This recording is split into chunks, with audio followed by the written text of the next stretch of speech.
दोस्तों कहते हैं कि पति पत्नी का रिश्ता सिर्फ 7 जन्म का होता है, लेकिन क्या सच में यह बंधन सिर्फ 7 जन्म तक सीमित है? आज की कथा में भगवान शिव माता पार्वती को स्वयं एक अद्भुत घटना सुनाते हैं, जिससे यह रहस्य खुलता है। एक दिन कैलाश पर्वत पर भगवान शिव ध्यान में लीन थे और माता पार्वती उनके समीप बैठकर उनके चरण दबा रही थीं।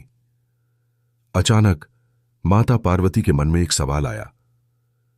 वो धीरे से बोलीं, स्वामी, क्या पति पत्नी का साथ सिर्फ एक जन्म का होता है या फिर कई जन्मों तक आत्मा एक दूसरे से बंधी रहती है?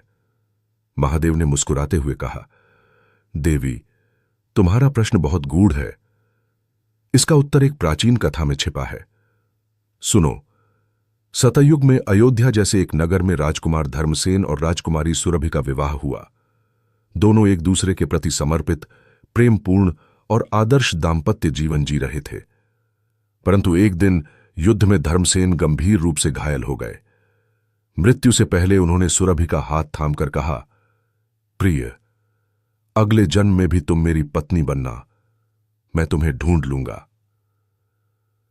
सुरभि की आंखों से आंसू बह निकले। स्वामी, चाहे कितने भी जन्म हो, मैं हमेशा आपकी संगिनी रहूंगी। दोनों ने प्राण त्याग दिए। त्रेतायुग में धर्मसेन एक वैश्य परिवार में जन्मे और सुरभि एक ब्राह्मण कुल में। जन्म अलग, समाज अलग, पर दोनों के मन में हमेशा एक अधूरी तलाश रहती थी, जैसे कोई अपना कहीं खो गया हो। एक दिन नगर में उत्सव हुआ। धर्मसेन ने पहली बार सुरभि को देखा और दोनों की आंखों में जैसे पिछले जन्म की पूरी कहानी चमक उठी।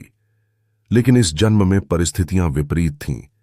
जाति और समाज की रीतियों ने उन्हें मिलना असंभव बना दिया। फिर भी दोनों ने मन ही मन व्रत लिया, यदि इस जन्म में नहीं तो अगले जन्म में जरूर साथ होंगे। द्वापर युग में धर्मसेन एक वीर योद्धा बने और सुरभि एक राजकुमारी। इस बार किस्मत ने उन्हें विवाह के बंधन में बांध दिया। पर युद्ध का समय था और विवाह के कुछ ही वर्षों बाद धर्मसेन युद्ध में वीर गति को प्राप्त हुए। राजकुमारी सुरभि ने भी सती होकर उनका साथ दे दिया। महादेव बोले, देवी, धर्मसेन और सुरभि ने 3 जन्मों में पति पत्नी का बंधन निभाया। यह बंधन तब तक चलता रहा जब तक उनके पिछले जन्मों के अधूरे वचन पूरे नहीं हो गए। पति पत्नी का रिश्ता सिर्फ एक जन्म का नहीं होता, बल्कि यह आत्माओं के संकल्प और प्रेम पर आधारित होता है। कभी यह एक जन्म में पूरा हो जाता है, कभी कई जन्मों तक चलता है। माता पार्वती भावुक होकर बोलीं, स्वामी, अब मुझे समझ आ गया कि सच्चा दाम्पत्य बंधन समय, जन्म और मृत्यु से परे है। यदि आपको भी यह कथा अच्छी लगी तो प्रेम से लिखिए। हर जन्म साथ रहें।